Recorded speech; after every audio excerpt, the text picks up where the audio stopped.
Buen día. Hoy les voy a dar un tip muy importante que los agentes del Ministerio Público deben evitar, por favor, y en el cual obviamente pues los defensores deben ponerse muy listos. Se trata de la audiencia inicial en el segmento del control de la detención, en la que se deben analizar tres cosas. Uno, que se encuentre cubierto el requisito de procedibilidad. Eso casi nunca hay problemas, casi siempre es denuncia y siempre está formulada la denuncia. El segundo es que esté constatada alguna de las formas de flagrancia, y en esto sí hay problema en algunas ocasiones, pero hoy quiero hablar de la tercera cosa, del plazo de la retención, que casi me parece que se tiene muy olvidado, pero es de mucha trascendencia. Y mi punto es, ¿cuándo empiezan y cuándo termina el cómputo para las 48 horas? Pongan atención. Vamos a poner un ejemplo. A Juanito Pérez lo detienen el día 1 de algún mes a las 9 de la noche. Me refiero, lo detienen ya sean los particulares, la gente, o bien algunos elementos de alguna corporación policíaca. A las 9 de la noche es la detención el día 1. Y lo ponen a disposición del Ministerio Público a las 11 de la noche. Es decir, pasaron 2 horas en los que sucedieron una serie de cosas, pero ya se pasaron ahí 2 horas. Al Ministerio Público, como dijimos, se lo ponen a disposición a las 11 de la noche. ¿Hasta cuándo tiene el Ministerio Público de tiempo para mantener retenida a esa persona? El Ministerio Público piensa que hasta el 3 de enero, también a las 11 de la noche. Pero esto es un error. Y imagínense, lo ponen a disposición de un juez que se percata de este asunto y puede haber consecuencias muy graves. Esto pasa muy seguido y siempre el argumento del Ministerio Público, cuando le doy la palabra en esa parte para que justifique esa situación, dice que pues no se le puede empezar a computar a partir de las 9 de la noche, cuando los policías detuvieron a la persona en cierta calle, porque el Ministerio Público, pues como está en su agencia, en su delegación, pues no tiene conocimiento de eso. Y ellos piensan que es ilógico que les empieces a computar un tiempo del cual no tienen conocimiento. Y dicen, pues yo comencé, a mí me llegó a las 11 de la noche, yo a partir de ahí comienzo con mis 48 horas. Pero esto es un grave error. Se justifican en una jurisprudencia vieja del año 2003. Les voy a decir por qué esto es un error.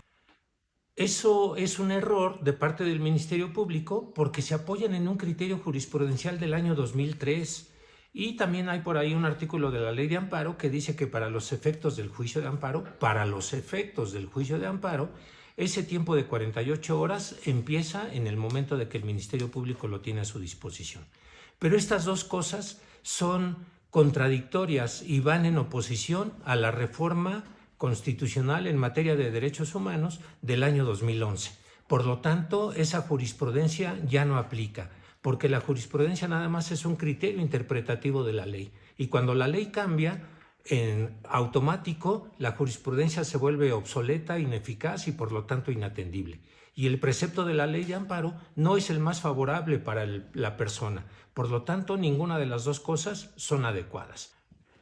A partir de 2011, la reforma en materia de derechos humanos pues establece eso, que los titulares de todo lo que hay en la Constitución somos los seres humanos. Y ya vimos que el artículo 1 de esa Carta Magna obliga a todas las autoridades a promover, respetar, promover y garantizar los derechos humanos. Entonces aquí el derecho humano que está en juego es la libertad. Y hay que ver quién es el titular de esas 48 horas. ¿Es el Ministerio Público el que dispone de 48 horas para integrar una carpeta de investigación? ¿O es el ciudadano el que tiene derecho a no ser privado de su libertad por más de 48 horas? Creo que la postura, obviamente, la más garantista, la más proteccionista, de acuerdo con el principio pro persona, es esta última que dije. El titular de esas 48 horas es el ciudadano, no el agente del Ministerio Público. Entonces, si el titular de este asunto es el ciudadano, yo debo empezar el cómputo al momento de la detención, porque la persona ya está privada de su libertad. ya lo detuvieron, ya no puede ir a su casa por una chamarra, ya no puede ir por una cobija, ya no puede ir a cenar, ya no puede ir a despedirse de su familia, ya no puede ir a hacer nada, ya está privado de la libertad. A partir de ahí comienzan las 48 horas. Por eso, si en mi ejemplo me dan este dato a mí, pues yo debo empezar a hacer ese cómputo desde ese momento sin atender al Ministerio Público, porque eso sería regresar a los viejos tiempos, cuando el interés general prevalecía sobre el interés particular. Y ahora ya no es así. El derecho humano es lo primero. La garantía de la persona es lo básico. Además, ese argumento del Ministerio Público se le cae el relativo a decir que yo no tenía conocimiento de que a las 9 de la noche estaba detenido, se le cae su argumento porque cuando le ponen a disposición los elementos policíacos a las 11 de la noche a la persona, le informan que lo detuvieron en tal calle, con tal esquina, en tal colonia, a las 9 de la noche y le explican el motivo por qué. O sea que el Ministerio Público ya no puede decir yo no sabía que desde las 9 de la noche estaba detenido. Y además, pues aquí aplica un grave error, pues el Ministerio Público debe decir me quedan 46 horas, ya los policías me comieron 2 horas, no dispongo ya de mis 48 horas, me quedan 46. Claro, los policías responderán administrativamente o quizá hasta en el ámbito penal por ese hecho de no haber acatado el mandato constitucional de sin demora, de que inmediatamente lo pongan a disposición de la autoridad ministerial. Pero no justifica que el Ministerio Público empiece un nuevo cómputo, porque la controversia es entre el Estado con el ciudadano y el policía es el Estado. El Ministerio Público es el Estado, el juez también es el Estado y el director del reclusorio también es el Estado. No puede el Ministerio Público decir que no me importa lo que pasó con los policías y yo tengo nuevas 48 horas, porque si el juez hiciera lo mismo con sus 72 horas, habría una serie de tiempos muertos que en lugar de ser solamente 48 para el Ministerio Público y 72 para el juez, se extenderían enormemente. Eso no puede ser.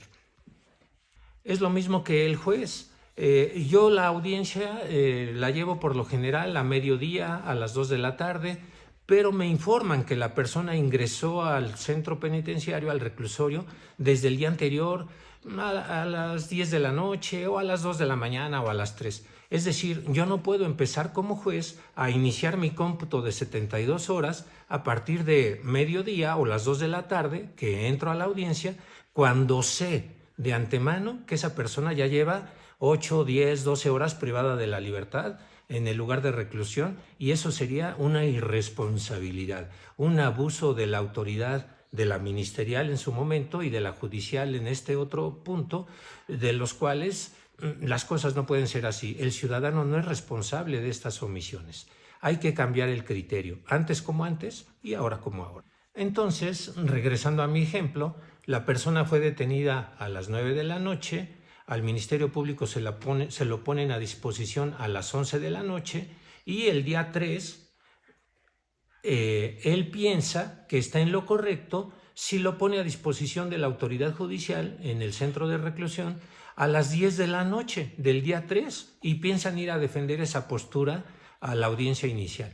Pero obviamente, si ustedes se encuentran con un defensor inteligente, perspicaz, lo va a hacer valer. Y si se encuentran con un juez exigente, meticuloso, también le va a dar la razón al defensor. Yo hago esto y he dictado libertades por esta razón, por exceso de 2 horas, de hora y media, de 10 minutos, de 2 minutos y hasta incluso por 1 minuto, porque el debido proceso legal son 48 horas, no 48 horas y 1 minuto.